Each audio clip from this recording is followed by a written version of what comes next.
사랑하고 존경하는 성도 여러분, 만나 뵙게 돼서 반갑고 감사합니다. 지난 겨울에 뵀었는데 또 이렇게 여름날 또 뵈니까 또 더욱더 감사하고 반갑습니다. 새벽에 멀리 담임 목사님께서 저게 문자를 주셨는데 우리 오늘 예배와 성도님을 부탁하시면서 또 축복해 주셨는데 우리 신실한 목사님과 또 복된 성도님들이 섬기는 교회에서 설교할 수 있다는 것은 설교자로서 큰 기쁨과 또 영광이 아닐 수가 없습니다. 오늘 여러분과 함께 좀 나누고 싶은 말씀은요, 사랑에 관한 것입니다. 십자가의 사랑에 관한 것이죠. 어떤 분은 그렇게 말씀하는 분이 계실지 모르겠습니다. 아유, 또 십자가 이야기예요. 그러나 우리가 아침에 떠오른 태양을 향해서 또 매일 먹는 밥을 보면서 지겹다라고 말하지 않을 것입니다. 우리 옛 초대교회 성도들이 예수님이 탄생하신 구유가 아니라 성령을 상징하는 비둘기가 아니라 사람들이 멸시하고 혐오했던 십자가를 우리 기독교의 상징으로 삼은 것은 그것이야말로 우리의 신앙의 정체성, 그리스도인이 누구인가, 교회가 누구인가를 밝혀주는 핵심이요 심장이라고 생각하는 까닭입니다. 우리가 잘 아는 바처럼 사도 바울은 말하기를 내가 너희 중에 주 예수 그리스도와 그분의 십자가에 못 박히신 것 외에는 아무것도 알지 않기로 작정했다라고 말씀하셨고요, 자랑할 것이 많았던 사도 바울이었지만 내게는 결코 주 예수 그리스도의 십자가 외에는 자랑할 것이 결코 없다라고 말씀하셨습니다. 도대체 십자가가 무엇이기에 한 주에도 수십 번 수백 번 듣고 찬양하고 읽고 하는 그 십자가가 무엇이기에 그토록 주님께서는 이 십자가를 우리에게 강조하셨을까요? 특별히 오늘 우리가 이 십자가에 관련된 사랑 이야기를 살펴보고자 합니다. 최고의 사랑 이야기, 바다 같은 사랑, 별 같은 사랑, 다함없는 사랑, 그리고 존재하지 않는 사랑, 그 사랑의 의미를 좀 살펴보고자 합니다. 사실 우리 모두는 사랑하기를 원하고요, 사랑받기를 원합니다. 오늘 아침에 새벽에 교회 오는데 얼마나 이 하늘이 예쁘고 파란지 모르겠더라고요. 간밤에 비가 많이 내려서 그런지 정말 가을 아침같이 참 상쾌하고 또 기분 좋게 이곳으로 왔습니다. 혹시 여러분 생애에 누군가를 뜨겁게 사랑해 보신 적이 있으신가요? 정말 내 마음을 다해 사랑하였노라고 고백할 수 있는 그때가 혹시 언제이신가요? 제가 생각해 보니까 저는요 한 30여 년 전에 20여 년 전에 큰일 날 뻔했군요. 제 집사람과 만나서 연애할 때였던 것 같아요. 그래도 그때가 참 제가 순수하게 집사람 만날 때마다 마음이 설레고 참 좋았고 정말 이렇게 마음을 바쳐서 좋아했던 때 같아요. 그런데 제가 아주 기억나는 사건이 있는데요, 한 번은 집사람이 제게 이렇게 묻더라고요. 오빠, 오빠는 예쁜 여자가 좋아? 착한 여자가 좋아? 여러분 어떻게 대답하셔야 돼요? 정말 권사님 인생에 여유이 있으세요. 하나님이 좌로나 우로나 치우지 말라 하셨는데 둘 다 좋아요. 보통 분들이 아니세요. 제가 뵐 때마다 느끼는 거지만 되게 어려운 질문이에요. 제가 그때 목사 안수를 막 받았을 때였거든요. 그래서 좀 예쁜 여자가 좋아라고 말하려니까 좀 목사가 좀 속물스러워 보일 것 같고, 그렇다고 착한 여자가 좋아라고 말하려니까 좀 솔직하지 못한 것 같았어요. 그래서 제 집사람 이름이 이미경인데 그렇게 대답했습니다. 미경아, 예쁜 여자가 착한 여자야. 일주일 동안 연락이 되지 않더라고요. 우리 사랑이 대체로 좀 그런 것 같아요. 좀 순수한 것 같고 참 깨끗한 것 같은데 그 무언가 좀 결핍이 좀 있는 것 같아요. 제가 좀 책에 보았더니 그런 재미난 이야기가 있었는데, 특별히 우리 남자분들은 50이 넘으면 집에서 비상금을 숨길 때 대단히 조심해야 한다고 그러더라고요. 비상금을 숨기실 때 아무 곳이나 숨기면 안 되고 아주 깊숙한 곳에, 아내가 모르는 깊숙한 곳에 숨기셔야 되는데, 만일의 경우를 대비해서 그냥 숨기면 안 되고요, 문방구에 가셔서 예쁜 꽃봉투를 꼭 구입하셔야 돼요. 그리고 그곳에 비상금을 차곡차곡 넣어서 만일의 경우를 대비해서 예쁜 꽃편지를 써둬야 한다는 거예요. 정성스럽게 자기야 사랑해, 자기를 위해서 그동안 모았어, 마음껏 써. 이래야만 발각돼도 목숨을 부지할 수 있다는 것입니다. 이 50대가 집에서 생존한 법입니다. 정도의 차이는 있지만 우리 사랑이 대체로 좀 그런 것 같아요. 좀 결핍이 있고요, 좀 모자람이 있어요. 뭔가 순수한 것 같은데 곰곰이 생각해 보면 이유가 있어요. 내가 누구를 좋아한다라고 할 때에 그냥 좋아하는 게 아니에요. 멋있으니까 좋아하고요, 예쁘니까 좋아하고요, 능력이 있으니까 좋아하고, 나한테 잘해주니까 보통 좋아하는 거예요. 대체로 우리 사랑이 그렇습니다. 그래서 감정이 틀어지면 심지어 헤어지기도 하죠. 그러면서 우리 사랑은 순수했다라고 보통 이야기하기 마련입니다. 그런데 우리 사람의 사랑은요, 우리가 정직하게 대면하면 그 무언가 모자람이 있습니다. 그런데 오늘 말씀 속에는 정반대의 사랑이 소개되어져 있습니다. 단 한 번도 우리가 만날 수 없었고 단 한 번도 경험할 수 없었던 하나님의 사랑, 바다 같은 사랑, 담 없는 사랑, 별 같은 사랑에 관해서 소개하고 있습니다. 오늘 우리가 읽었던 로마서 5장 8절 말씀은 성경의 많은 말씀 중에 보석 중에 보석 같은 말씀이 아닌가, 그 십자가의 사랑이 어떤 것인지 가장 짧은 한 절로 가장 잘 설명하고 있는 구절이 아닌가라고 생각합니다. 도대체 우리 예수님의 사랑은 무엇이 다른가? 오늘 성가대께서 한량 없으신 하나님의 사랑에 관해서 찬양해 주셨는데, 왜 우리는 그분의 사랑이 한량 없다, 그분의 사랑을 매주 모여서 찬양하고 노래하는가? 그 이유가 오늘 본문 속에 있습니다. 우리를 향하신 하나님의 사랑은 어떤 것이었을까? 한번 우리 성경 말씀을 같이 한번 합독하겠습니다. 로마서 5장 8절입니다. 같이 합독하겠습니다.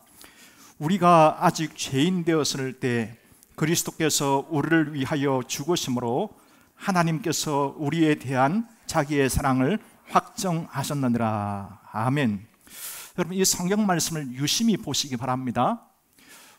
우리 주님께서, 우리 하나님께서 우리를 사랑하신 때가 언제였습니까? 우리가 아직 죄인 되었을 바로 그때에 그리스도께서 우리를 사랑하셨다라고 말씀합니다. 여러분, 주님께서 우리를 사랑하신 그때는요, 우리가 잘 나갈 때가 아니었어요. 우리가 대기업 취업했을 때가 아니었어요. 우리가 성공했을 때가 아니었어요. 우리가 사람들의 갈채와 칭송을 받을 그때가 아니었어요. 우리 주님께서 우리를 사랑하신 그때는 우리가 아직 죄인 되었을 바로 그때, 우리가 시궁창의 삶을 살던 바로 그때, 사람들의 괄시와 외면과 무시를 받던 바로 그때, 사람들이 다 나를 떠났던 바로 그때에 우리를 사랑하셨다라고 말씀합니다. 제가 시골에서 목회할 때 한 번은 우리 집사님 그 가게가 어렵다는 말씀을 듣고 집사람과 한번 신방을 간 적이 있는데요, 그 가게가 되게 장사가 잘 됐었는데 좀 어려워진 거예요. 그래서 그 가게를 갔더니 제가 보기에도 가게가 진짜 망해가는 상황이에요. 우리 집사님과 같이 예배를 드리고 말씀을 나누는데 우리 집사님이 저에게 그래요. 목사님, 사람들은 참 이상하죠? 그래서 집사님 뭐가 이상해요? 그랬더니 우리 집사님 말씀이 그래요. 가게가 잘 될 때는 어떻게 알았는지 말도 안 했는데 곳곳에서 연락이 온대요. 왜요? 돈 빌려달라고. 막 알아서 막 가게에 사람들이 찾아온다는 거예요. 낮에도 찾아오고 아침에 일찍 만나려고 일부러 사람들이 오기도 하고요. 그런데 이렇게 가게가 안 되니까 말도 하지 않았는데 어떻게 알았는지 전화 한 통 없다는 거예요. 싹 인간관계가 다 정리가 되더라는 거예요. 좀 어떨지 모르겠습니다만 우리 인생의 사실 슬픈 단면이기도 합니다. 누구나 다 잘 나가는 사람 옆에 좀 서고 싶고요, 잘 되는 사람 옆에 있고 싶어요. 좀 덕도 좀 보고 싶고 도움도 좀 받고 싶은 것이 우리의 본성입니다. 그런데 우리 주님께서는요, 우리가 잘 나갈 때 우리를 위해 죽으신 게 아니에요. 우리가 죄인 되었을 때, 우리가 실패했을 때, 우리가 밑바닥을 헤맬 때, 우리가 시궁창을 헤맬 바로 그때에 우리를 위하여 죽으셨다라고 말씀합니다. 오늘 본문의 앞절에 나오는 것처럼 사람들이 선인을 위해서 또 의인을 위해서 때때로 목숨을 던지는 경우도 있습니다. 참 귀하게 대의를 위해서 또 나라를 위해서 자신의 목숨을 던지는 분도 있죠. 그러나 어느 누구도 가치 없는 죄인을 위해서 목숨을 던지진 않습니다. 그래도 우리가 우리의 삶을 던질 때는 그래도 내게 귀한 분, 그리고 내 인생의 가장 중요한 것이라 말할 수 있는 어떤 대의를 위해서 우리의 삶을 던지죠.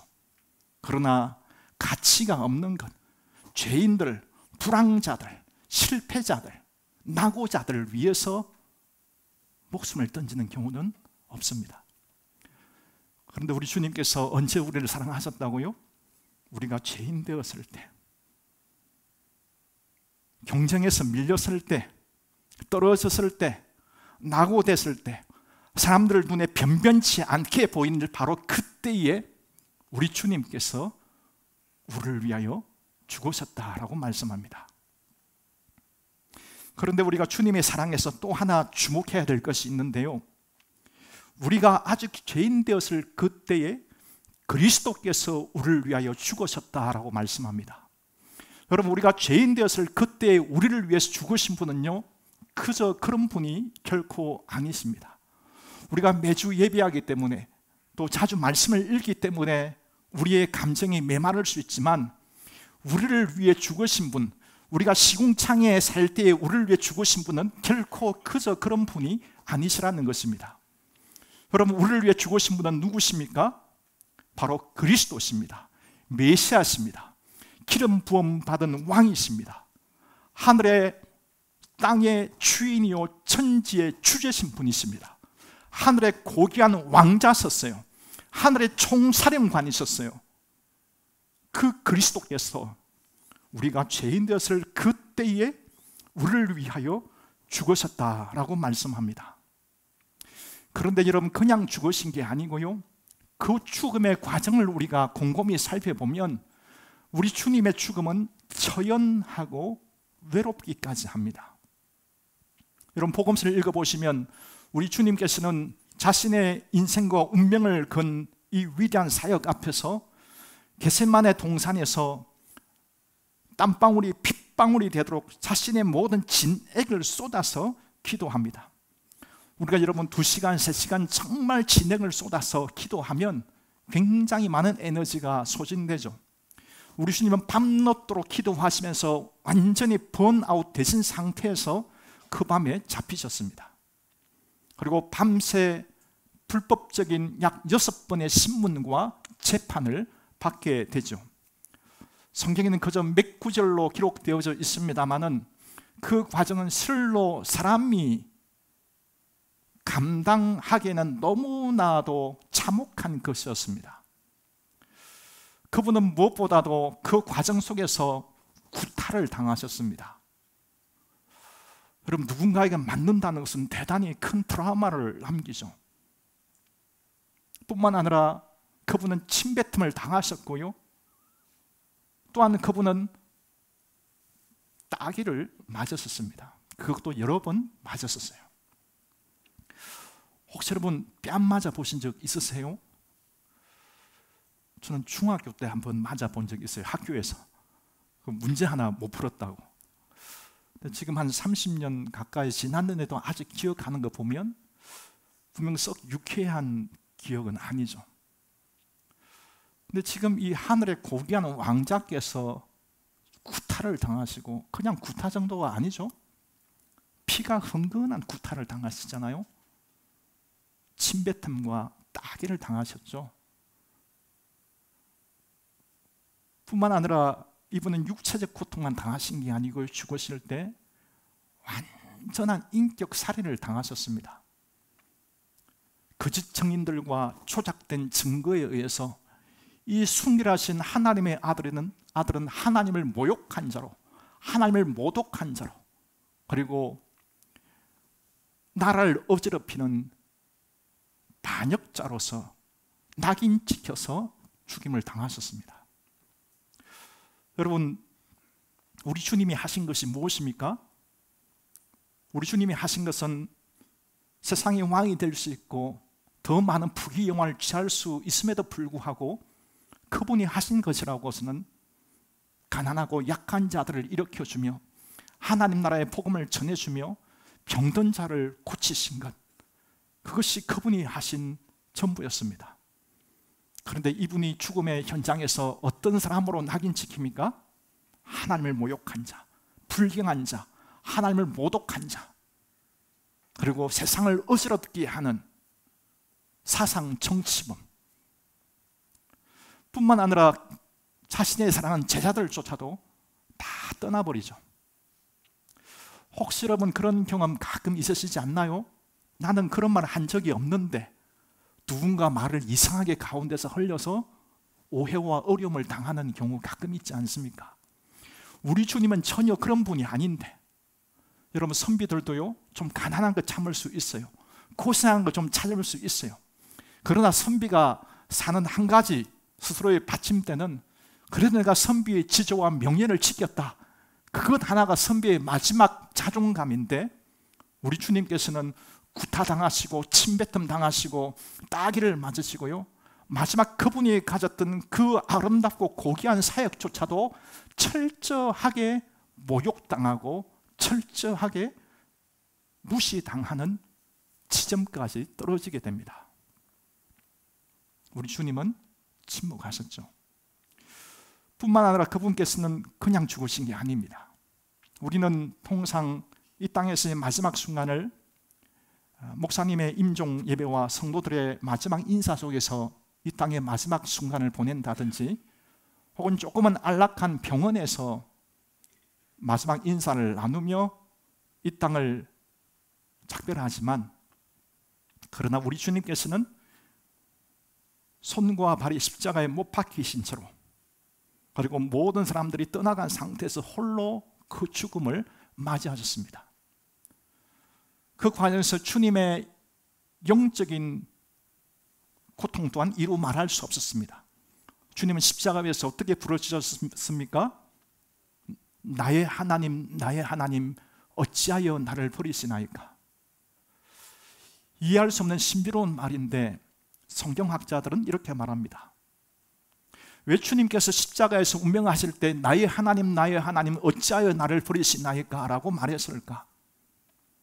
아마도 십자가에서 우리의 죄와 세상의 죄를 온통 짊어지고 뒤집어 쓴 채로 죽으셨던 그 주님은 그 순간 하나님의 아들이시라 할지라도 거룩하신 하나님께서는 그 죄를 보실 수가 없어서 얼굴을 돌리실 수밖에 없었고, 그 순간 영원 전부터 이어오던 성부 하나님과 성자 하나님의 교제가 끊어지는 그 순간, 나의 하나님, 나의 하나님, 어찌하여 나를 버리시나이까? 라고 탄식했을 것이다. 주님께서는 육체적인 타격과 정신적인 타격과 영적인 깊은 고통 속에서 이 땅에서의 마지막 순간을 맞이하셔야만 했습니다. 그런데 주님의 십자가의 대가와 모욕은 그것으로 끝나지 않았습니다. 요한복음 19장 말씀을 보시면 주님께서는 죽으신 이후에도 모욕당하셨습니다. 성경이 기록하기를 주님께서 죽으신 이후에 로마의 군병들이 주님의 겉옷뿐만 아니라 속옷까지 취하였다라고 기록하고 있습니다. 무슨 말입니까? 이 고귀하신 하나님의 아들은 십자가에서 한마디로 벌거벗긴 채로 만신창이가 된 채로 죽으셨다는 것입니다. 우리는 종종 성화를 통해서 그 주님의 십자가를 우아하고 거룩하게 그려진 모습들을 종종 보곤 합니다마는 실제 그 현장은 참혹하기 이를 데가 없는, 하나님의 아들이라고서는 도저히 말할 수 없는 처량하기 짝이 없는 죽음의 현장이었습니다. 그것이 그리스도께서 우리가 죄인 되었을 때 죽으실 때 경험한 것입니다. 그런데 이 죽음에서 참으로 놀라운 점은 이 하나님의 아들께서는 이 죽음을 거부하실 수 있고 거절하실 수 있는 전능이 있으셨다는 사실입니다. 여러분, 우리의 주님이 어떤 분이셨습니까? 그분은 단 한마디 말씀으로 폭풍우를 잠잠케 할 수 있으며 단 한마디 말씀으로 죽은 나사로를 살려낼 수 있는 권능과 전능의 하나님이셨습니다. 그분은 마음만 먹으면 하늘의 천군 천사를 동원해서 자신을 멸하고자 할 수 있는 그들을 완전히 멸할 수 있는 하늘의 총사령관이셨습니다. 그런데 주님께서는 버텨내셨습니다. 견뎌내셨습니다. 여러분, 힘 있는 사람은요, 힘쓰기가 좀 쉬워요. 쓰고 싶잖아요. 그런데 주님은 쓰지 않으셨어요. 그 권능, 그 전능이 있음에도 불구하고 견뎌내셨던 거죠. 우리가 아직 죄인 되었을 바로 그때에. 그런데 주님의 사랑의 더 특징적인 것은요, 이 모든 일들이 자신의 자의로 행해졌다는 것입니다. 주님께서는 힘이 없어서 십자가에 죽으신 것이 아니라, 무력하셔서 능력이 없어서 십자가에 죽으신 것이 아니라 순수한 자신의 의지로 우리가 아직 죄인 되었을 그때에 죽음에 자신을 던지기로 작정하신 것입니다. 요한복음 10장은 말씀하시기를 내가 내 목숨을 버리는 것은 이라고 말씀하시고요, 이는 그들이 내게서 빼앗는 것이 아니요 내가 스스로 버리노라 라고 말씀하고 있습니다. 주님은 작정하셨던 거예요. 힘이 없어서, 권능이 없어서가 아니라 우리를 구하시기 위하여 자신을 던지기로 자의로 작정하셨던 것입니다. 그러나 더욱 놀라운 점은 이 주님의 사랑에는요, 전적인 일방성과 무조건성이 있었다는 것입니다. 이것은 서두에 말씀드린 바처럼 대단히 희귀한 사랑의 동기요 방식입니다. 혹시 여러분 그런 이야기 들어보셨는지 모르겠습니다만은 어떤 총각이 한 여인을 10년 넘게 짝사랑을 했다고 합니다. 그리고 어느 날 이 총각이 용기를 내어서 사랑하는 그 여인에게 가서 프로포즈를 했다고 합니다. 다행히도 그 여인이 그 총각의 사랑을 받아주었습니다. 그런데 이 여인이 하는 이야기가 이렇습니다. 만약 당신이 나를 정말로 사랑하신다면 저 하늘에 좀 해를 좀 따서 제게 좀 안겨주세요. 말도 안 되는 요구였지만 이 총각은 그 여인을 너무 사랑했기 때문에 기를 쓰고 하늘을 올라가서 그 해를 따서 그 여인의 품에 안겨주었습니다. 그랬더니 그 여인이 하는 이야기가 당신이 정말 나를 사랑하거든 밤에 달도 내게 따주세요 했습니다. 이 총각은 그 여인을 너무 사랑했기 때문에 밤에 정말 길을 쓰고 올라가서 그 달을 따서 그 여인에게 안겨주었습니다. 그랬더니 말도 안 되게 이 여인이 이번에는 말하기를, 당신이 정말 나를 사랑하거든 당신 어머니의 심장을 가져다 주세요 했습니다. 말도 안 되는 거죠. 이 총각이 며칠을 고민하기 시작했습니다. 그리고 고민하다가 마침내 이 여인과 함께 지낼 행복한 미래를 상상하면서 그 어머니의 심장을 꺼내서 그 여인에게 달려갔다고 합니다. 그런데 그 심장을 품에 안고 언덕을 넘어 내려가다가 그만 돌부리에 채여서 넘어지게 되었고, 그 어머니의 심장이 떼굴떼굴 언덕을 굴러서 언덕 아래에 떨어지게 되었다고 합니다. 깜짝 놀란 이 총각이 급히 달려가서 헛투성이가 된 그 어머니의 심장을 손에 들고 그걸 안고 닦고 있는데, 그 어머니의 심장이 그랬다는 거예요. 아들아, 다치지 않았니? 어찌 보면 어머니 사랑은요, 하나님 사랑과 많이 닮은 면이 있습니다. 어찌 보면 이 땅에 살면서 우리가 경험할 수 있는, 직접 경험할 수 있는 가장 큰 사랑 중 하나가 어머니 사랑일 것입니다. 종종 우리가 어머니 사랑하면 좀 숙연해지지 않습니까? 근데 이토록 희생적인 어머니의 사랑이라 할지라도 결코 하나님 아버지의 사랑을 능가할 수 없습니다. 왜 그렇습니까? 거기에도 조건이 있기 때문이죠. 제가 시골에서 목회할 때 이렇게 우리 권사님, 연세대지 권사님들 이렇게 살피면 참 이 시골의 권사님들은 누구나 그렇습니다만은 이 자식에 대한 사랑이 특심하세요. 신방 가면 이 허물어져 가는 집에 본인은 살면서도 이 자식이 힘들다 그러면요, 그냥 이렇게 논을 팔아서, 땅을 팔아서라도 자가용도 사주고 심지어 집도 사주시고요, 돈도 주세요. 본인은 낮에도 전기불 아낀다고 불도 안 켜고 계시면서 자식들한테는 그냥 아끼지 않으시죠. 대체로 우리 부모님들 사랑이 좀 그렇지 않습니까? 제가 목회하면서 그렇게 사랑 많으신 우리 권사님들이요, 다 퍼주는 분이신데 땅도 주고 돈도 주고 다 주는 분들이신데 남자식한테 땅 한 평 주는 걸 본 적이 없어요. 왜 그걸 다 주실까요? 내 자식이니까, 내가 낳은 자식이니까 주시는 거잖아요. 그런데 여러분, 우리는요, 성경에 따르면 하나님 자식이 아니에요. 하나님의 이웃도 아니에요.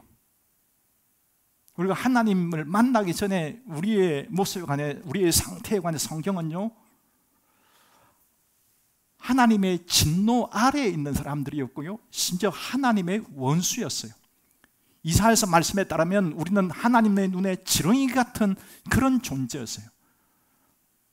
조금도 사랑받을 자격이 없는, 어찌 보면 우리 하나님과 그 어떤 혈연도, 그 어떤 관계도 없는 외인이요, 이방인이요, 밖에 있는 자들이었어요. 그런데 여러분, 놀랍지 않습니까? 우리가 아직 죄인 되었을 그때에 그리스도께서 우리를 위하여 죽으셨다라고 말씀하잖아요. 여러분, 목숨을 버렸으면요, 다 버린 거예요. 여러분, 죽은 사람에게 무슨 명예가 필요 있으며 죽은 사람에게 무슨 돈이 필요하겠습니까? 차라리 하나님께는요, 죄인된 우리를 구하기 위하여 강남에 1, 20평짜리 모르겠습니다, 요즘에 얼마는지 아파트 하나 사주시는 게 훨씬 더 쉬웠을 거예요. 땅 1000평 주는 게 하나님께는 훨씬 더 쉬운 일이셨을 거예요. 왜냐하면 온 천지의 주인이시니까.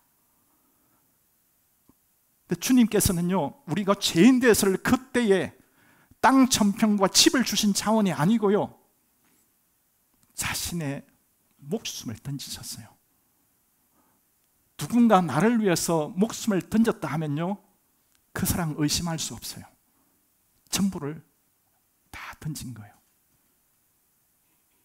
영생이신 그분께서, 길이요 진리요 생명 되신 그분께서 죽음에다가 자신을 던지신 거죠.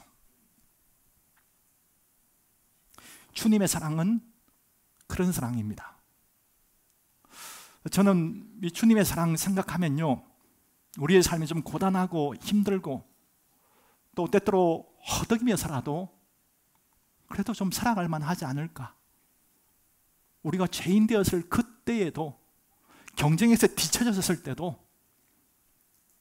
사람들에게 좀 밀렸을 때도, 바닥을 길 때도 사랑하신 그 사랑이면, 그냥 약간의 선행을 베푼 것이 아니라, 약간의 호의를 베푸신 것이 아니라 자신을 던져서 나를 사랑하실 정도였다면 우리 인생이 그래도 좀 살아갈 만하지 않을까. 그런 분이 계시다는 것 정말 우리가 알고 믿는다면 그래도 우리의 인생의 어둠에 그 추위에 따뜻한 햇살 하나 주시지 않는가. 주님의 사랑은 그런 사랑입니다. 그래서 영국의 존 스토트 목사님은 이 사랑을 이렇게 묘사했습니다. 어떠한 숨은 동기에 의해서도 더럽혀지지 아니한 단 하나의 순수한 사랑의 행위가 역사 가운데 행해졌다. 그것은 바로 그리스도 안에서 자격이 없는 죄인을 위하여 하나님이 십자가 위에서 보이신 자신을 내어주신 그 사랑이다. 바로 이런 이유로 우리가 사랑의 정의를 찾고자 할 때는 사전이 아니라 갈보리를 바라보아야 한다. 우리는 이런 사랑을 본 적이 없습니다. 우리 자신의 본성을 정직하게 바라보아도, 주위의 사람들을 바라보아도, 지난 역사책의 위대한 사람을 바라보아도 이런 사랑을 우리가 만날 수 없죠. 그런데 이 사랑이 내포하고 있는 또 하나의 중요한 의미가 있습니다. 우리 한번 성경 말씀을 같이 합독하겠습니다. 로마서 5장 8절입니다. 같이 합독하겠습니다.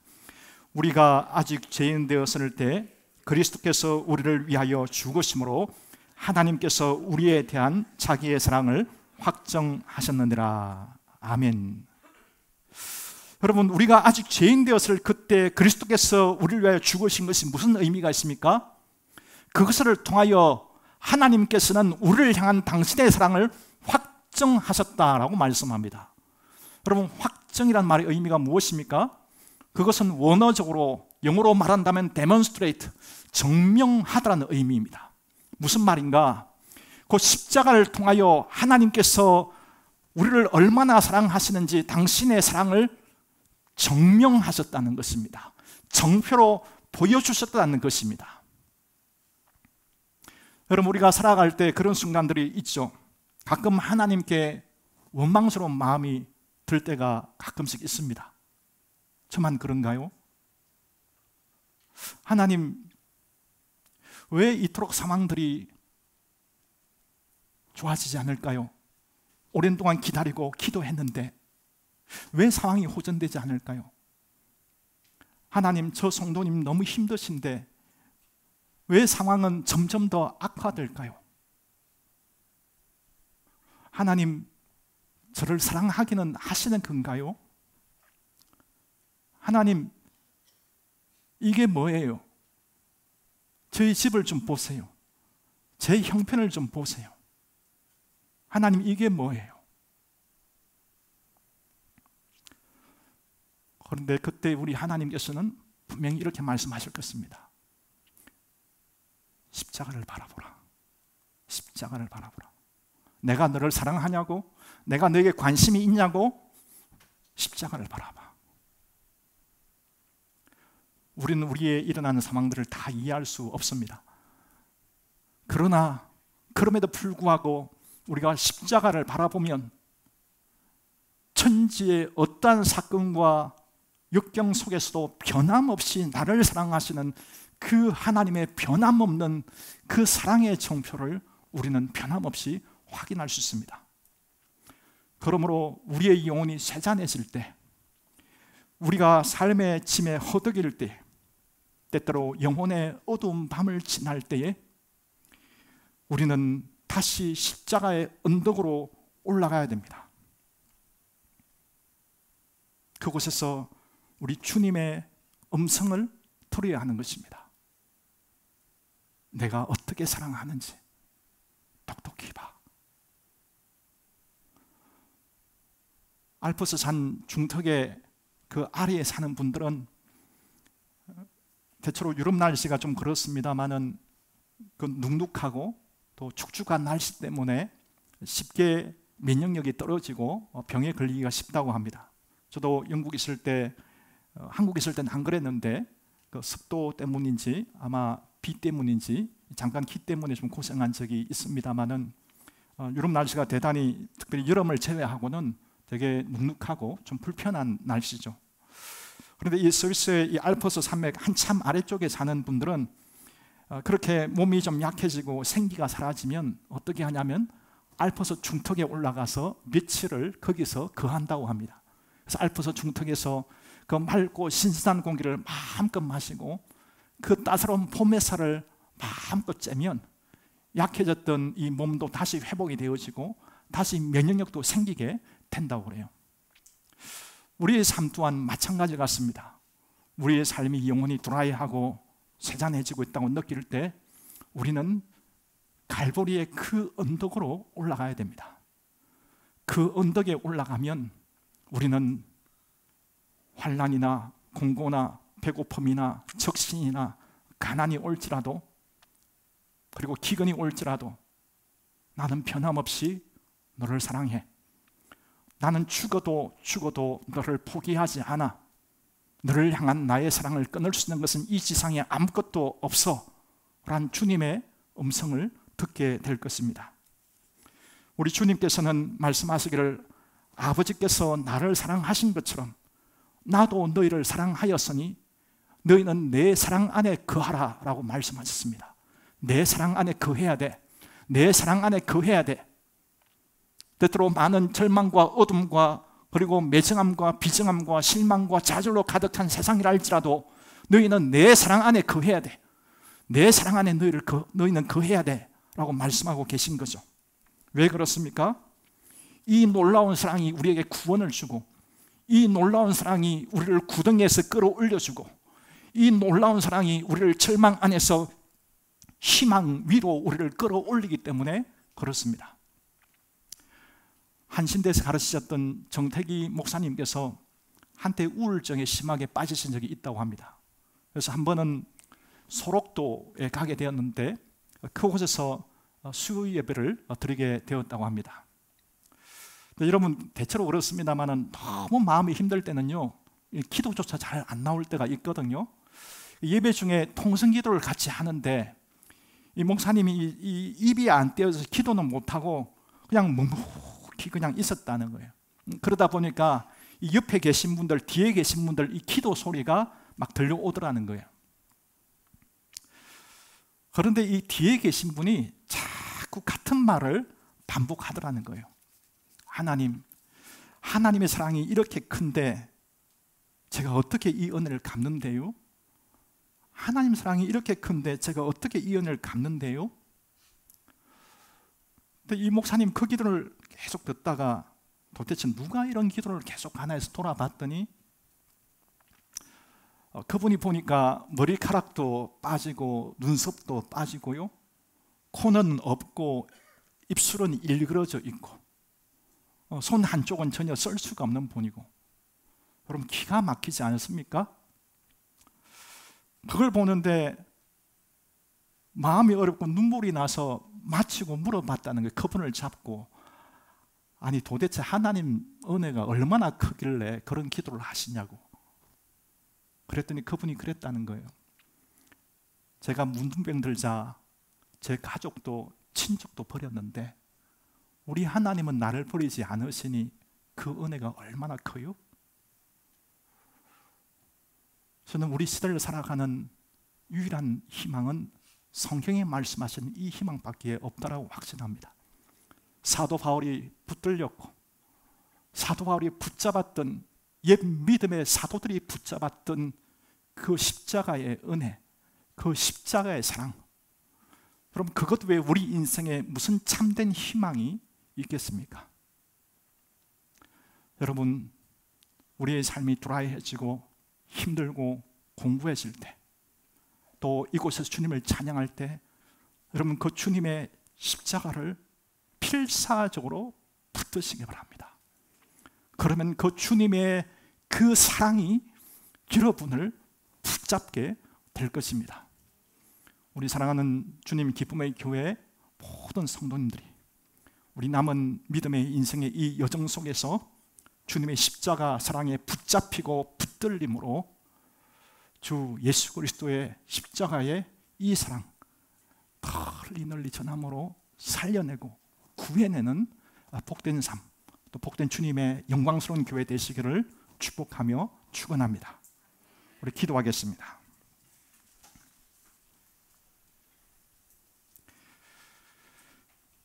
하나님 아버지, 100분의 1도 만분의 1도 설명하거나 형용할 수 없는 그 하나님의 다함없는 사랑에 관하여 나누었습니다. 도저히 생각조차 할 수 없고 상상조차 할 수 없는 이 기이하고 놀라운 사랑을 하나님 어찌 감당해야 할지 모르겠습니다. 그러나 하나님, 이 사랑에 붙들리기를 소망합니다. 우리의 영혼이 드라이해지고 공고해질 때, 환난이나 공고나 핍박이나 기근이나 적신이나 위협이나 칼 속에서도 결코 끊을 수 없는 우리 주님의 사랑이 우리를 구덩이에서 끄집어 올려주시고 우리를 죽음에서 하나님의 생명으로 옮겨 주옵소서. 고개 숙인 모든 성도님들, 당신의 사랑한 자녀들 축복하소서. 어떠한 순간에도 죽어도 우리를 포기하지 아니하시는 이 하나님 사랑에 붙들릴 수 있는 복된 은혜를 허락하여 주옵소서. 나를 사랑하사 나를 위하여 자기 몸을 버리신 우리 구주 예수 그리스도 이름으로 기도하옵나이다. 아멘.